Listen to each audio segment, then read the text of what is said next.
Thanks for checking in on the view from here for Hood River, Oregon, June 2009.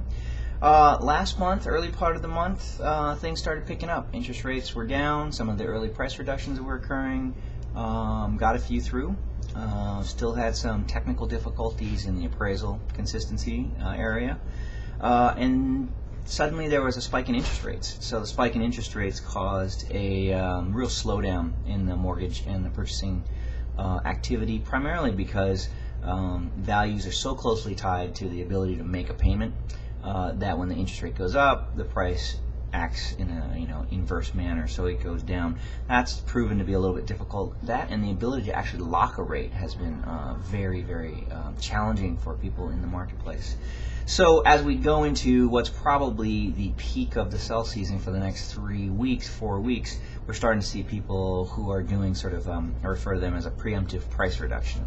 Preemptive price reduction is to make sure they're well aligned and that they get through even with all the inconsistencies and difficulties in the marketplace. So that is kind of price reductions in Hood River is creating a really, some interesting properties that are, I'd say they're very worthwhile looking into. Market action indicates from back in May, which we have just the May report that just came in, that inventory is down over last year, 18%. It's kind of an anomalous thing. I think we're going to see it swing back up for June as these people get into the seasonal swing of things. But 18% is a big number. My feeling is that the inventory is growing, but the numbers say something else. We have seen a resurgence of activity outside the Hood River area. I wouldn't call it giant resurgence, but when some counties sold nothing this month last year, and they're selling one property, that's 100% improvement. It's a very narrow band of samples, so they tend to be a lot of spikes and peaks and valleys on that.